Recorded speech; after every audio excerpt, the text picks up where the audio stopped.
The terrified victim fights his captors as he's locked into the cage-like center of the Wicker Man. His screams for mercy are answered with flame.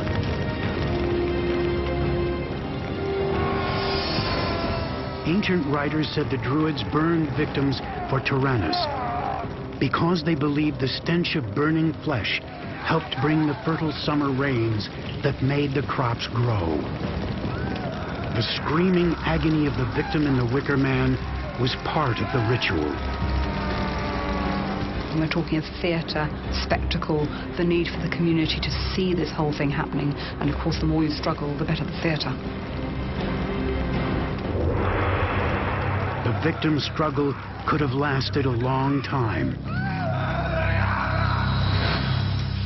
If you've ever burned your dinner on the barbecue, you'll have an idea of what he went through. Now, first of all, the Wicker Man occurred in an open field in the open air. Because of this, unfortunately, he would not die from smoke inhalation. Instead, he would be conscious the whole time. Skin burns at about 130 degrees Fahrenheit. An open fire would reach that temperature very quickly. Now, once again, if you're barbecuing, you notice that fat will drip out, and once it hits the coals, it just ignites and explodes. This is what happens in the human skin as well. As the skin burns and cracks, the fat cells, which are basically little bags of cooking oil, leak out and burst into flames, making it even hotter. Now, the human legs are long and thick, and they have a lot of surface area. It takes a long time before total damage takes place, and the victim, unfortunately, is feeling it the whole time.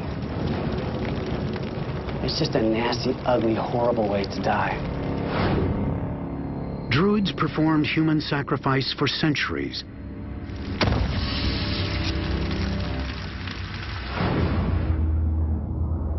The bloodshed stopped only when the last Celtic Druids were slaughtered by Roman armies in the 1st century.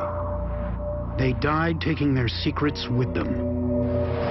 Conquering armies wiped out human sacrifice in Roman Europe, and centuries later, Spanish conquerors did the same in Aztec Mexico. But there is one place where human sacrifice continued untouched into the 19th century. Ritual torture and ceremonial killing once took place in the heartland of America.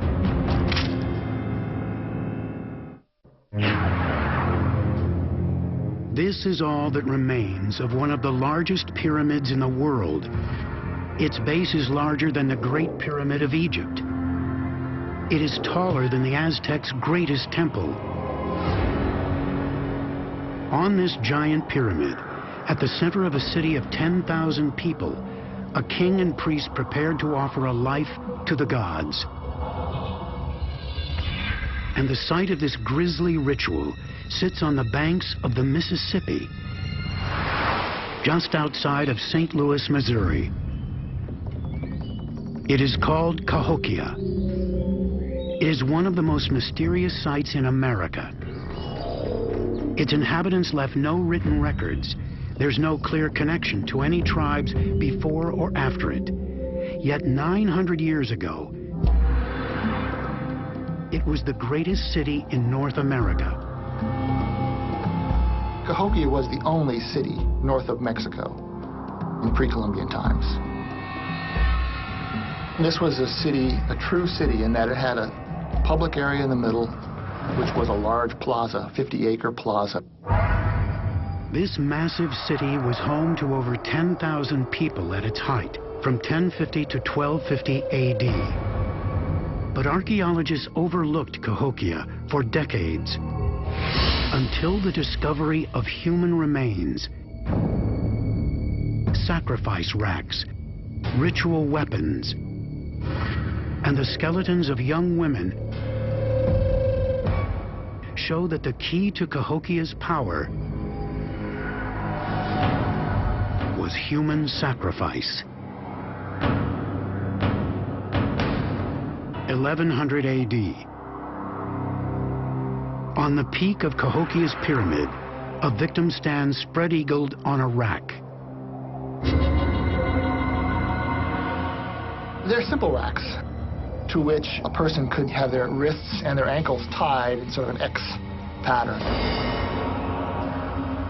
The victim is a young woman of the city. The woman has an honored role, playing the part of the goddess of the corn. But it hardly feels like an honor. The arrows are perfectly aimed to miss her vital organs. This ritual is meant to torture. Cahokians believe the ritual symbolizes the fertilizing of the earth as it is torn, broken, plowed, and planted to produce food for the people. The victim welcomes the final arrow to her heart, but the ritual isn't over. A priest now cuts open her chest, watering the ground with her blood as a gift to the gods. Like the sacred earth that is torn open for planting, her death assures that the crops of Cahokia will flourish for another year. And so part of the ritual play then would be you sacrifice them as Earth Mother or Corn Mother sacrifices herself to give us corn, to give us life every year. These sacrifices may seem brutal, but in a world at the mercy of nature, Cahokia's priests tried to sacrifice the one for the good of the many. Cahokia's sacrifices didn't always work, because suddenly around 1200 AD, their crops began to die out. As the corn crop failed, the civilization began to collapse, the result of a worldwide weather pattern. The climate starts to change. The medieval warm period comes to an end.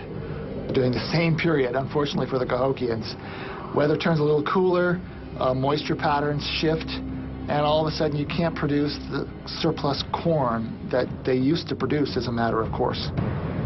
So that's the final nail in the coffin.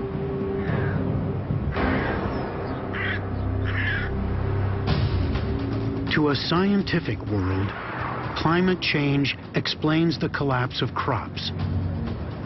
To an ancient culture, there's only one explanation. The fertility gods are angry.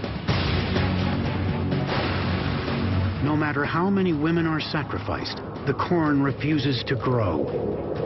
The city of Cahokia collapses.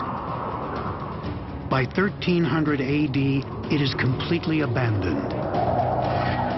The people of Cahokia mysteriously vanish.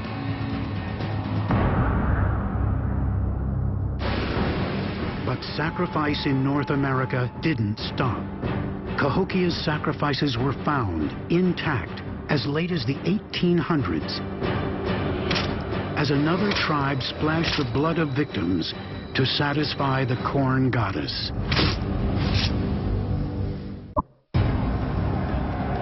For centuries, the blood-soaked fertility myths of human sacrifice dominated the cultures of America. The Cahokia culture, the Mayans, and the Aztecs offered thousands of lives to their bloodthirsty fertility gods. In Mexico, sacrifice ended with the arrival of the conquistadors in 1519. Yet the culture of sacrifice may have been preserved in secret as late as the 19th century. The year is 1838.